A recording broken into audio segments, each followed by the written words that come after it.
Guest faculty या teaching jobs की तैयारी कर रहे हैं तो ये अपडेट आपके लिए काफ़ी ज़्यादा इंपॉर्टेंट है, क्योंकि नॉर्थ ईस्टर्न यूनिवर्सिटी हिल यूनिवर्सिटी यानी नेहू के विभिन्न डिपार्टमेंट्स में गेस्ट फैकल्टी रिक्रूटमेंट 2026 के लिए एडवर्टीजमेंट जारी की गई है। आप जैसे कि देख सकते हैं, ये खास बात है कि इसमें जो मेरे जर्नलिज्म के जितने भी एस्पिरेंट्स हैं, आप देख सकते हैं जर्नलिज्म एंड मास कम्युनिकेशन के एस्पिरेंट्स हैं, उनके लिए भी यहाँ पर स्पेस है, मतलब यहाँ पे वो भी अप्लाई कर सकते हैं। 2 पोजीशंस हैं वहाँ पे उनके लिए। और इस वीडियो में मैं बताऊँगी कि कितनी वैकेंसीज़ हैं जर्नलिज्म एंड मास कम्युनिकेशन में और बाकी जितने भी अदर सब्जेक्ट्स हैं।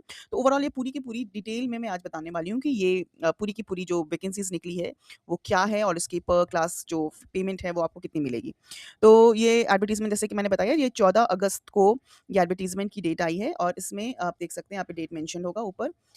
ये डेटेड 19th अगस्त है, 19 अगस्त है। और इसमें शिलांग और तूरा कैंपसेस के लिए विभिन्न डिपार्टमेंट्स में गेस्ट फैकल्टी पोजीशंस के लिए ऑनलाइन एप्लीकेशन मांगी गई है। यानी कि अभी 19 अगस्त है, 23 अगस्त आज है और लास्ट डेट ऑफ एप्लीकेशन आप देख सकते हैं यहाँ पे 31 अगस्त है। यानी ज़्यादा टाइम नहीं है, 31 अगस्त तक आप इसमें अप्लाई कर सकते हैं।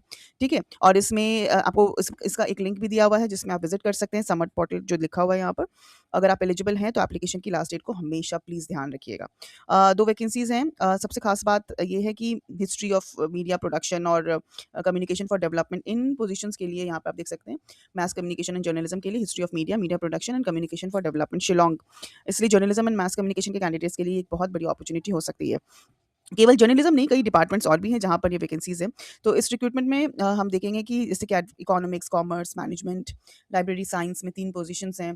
देन आगे बढ़ते हैं तो हम देखेंगे यहाँ पर management, economics, adult and continuing education education सबकी पोजीशंस यहाँ पे मेंशन है। Horticulture, geography, geology, forestry, environmental studies, anthropology. लेकिन 2-3 इस तरीके से ही बहुत लार्ज स्केल की पोजीशंस नहीं है। हर सब्जेक्ट्स में ऑलमोस्ट आप देखेंगे कि 2-3 या 1 पोजीशंस है, मिनिमम 1 मैक्सिमम 3। और फिलॉसफी, हिंदी, इंग्लिश आप देख सकते हैं। और वहाँ कौन-कौन से सेंटर्स के लिए है वो भी यहाँ पर मेंशन है। शिलांग, यहाँ पर फिज़िक्स, केमिस्ट्री, एक-एक है सिर्फ फिज़िक्स, केमिस्ट्री में, हिस्ट्री, सोशल वर्क। तो यहाँ पर ये सारे के सारे सब कुछ मेंशन है। आर्किटेक्चर के लिए 6 पोजीशन है। चलो एक मुझे दिखा जिसमें एटलीस्ट 6 पोजीशंस हैं आर्किटेक्चर के लिए।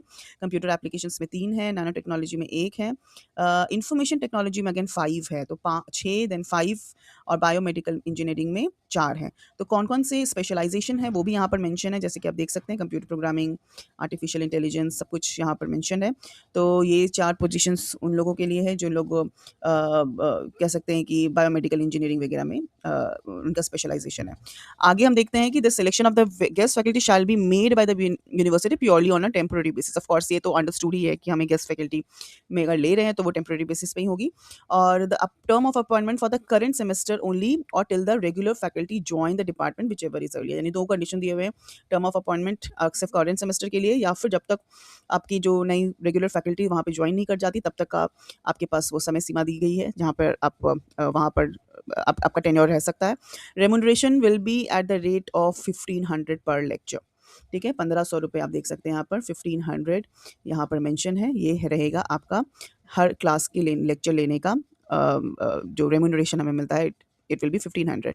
और मैक्सिमम आपको 50,000 रुपये दिया, मतलब अगर आपने उससे ज़्यादा आप एक्सीड नहीं कर सकते। 50,000 से ज़्यादा आपकी सैलरी एक्सीड नहीं करेगी। ठीक है? The post are purely for the defined short period and are of nature of the guest faculty. सब कुछ मेंशन है। आपको कोई भी एक्स्ट्रा अलाउंसेस, मेडिकल रिइंबर्समेंट, ये सब कुछ भी नहीं मिलेगा। No vacation salary is payable. ये सब कुछ मेंशन ही है यहाँ पर, हम कुछ भी क्लेम नहीं कर सकते हैं।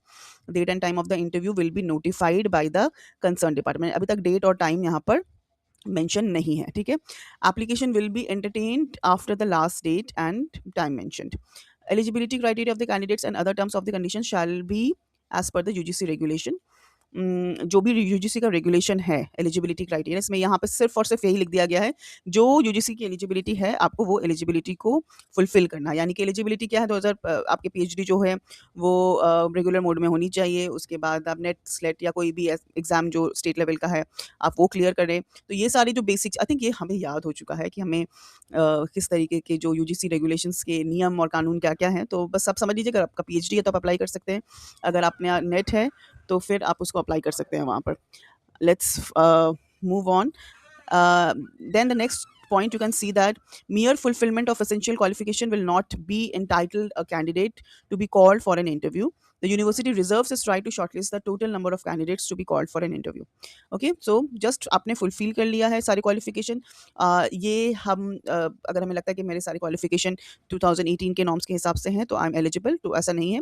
यूनिवर्सिटी ये राइट को रिजर्व करती है कि वो शॉर्टलिस्ट करे कैंडिडेट्स को और उस हिसाब से वो इंटरव्यू के लिए बुलाएगी। ठीक है, बट आपको तो मिनिमम फुलफिल करना है, but you can't claim it. ये राइट्स यूनिवर्सिटी ने अपने लिए रिजर्व रखा है। No TA DA shall be paid for the candidates for attending the interview. For external candidates, interview will be conducted online. यानी अच्छा, ये it's a very important point. आपको एक एक्सटर्नल कैंडिडेट्स हैं, तो जो लोग बाहर रहते हैं उन वो आई थिंक आप ऑनलाइन इंटरव्यू दे सकते हैं, तो ये अच्छी बात है। तो आपको आने जाने के लिए परेशानी का सामना नहीं करना पड़ेगा और आप ऑनलाइन अपनी इंटरव्यू वहाँ पर दे सकते हैं। So that's the best part. तो अच्छी, बहुत अच्छी यूनिवर्सिटी है। आई थिंक मेरे कई स्टूडेंट्स मास कम्युनिकेशन के यहाँ पे पढ़े हुए हैं और उन्होंने बहुत अच्छा रिव्यू दिया है मुझे इस कॉलेज का और इस पूरी यूनिवर्सिटी का। और प्लीज़ अगर आप इसमें फुलफिल करते हैं, अगर आपको मौका मिलता है यहाँ पर, तो आप प्लीज़ अप्लाई कीजिए और ये हो सकता है आपके लिए एक बहुत बड़ा मौका हो as a guest faculty join करने का।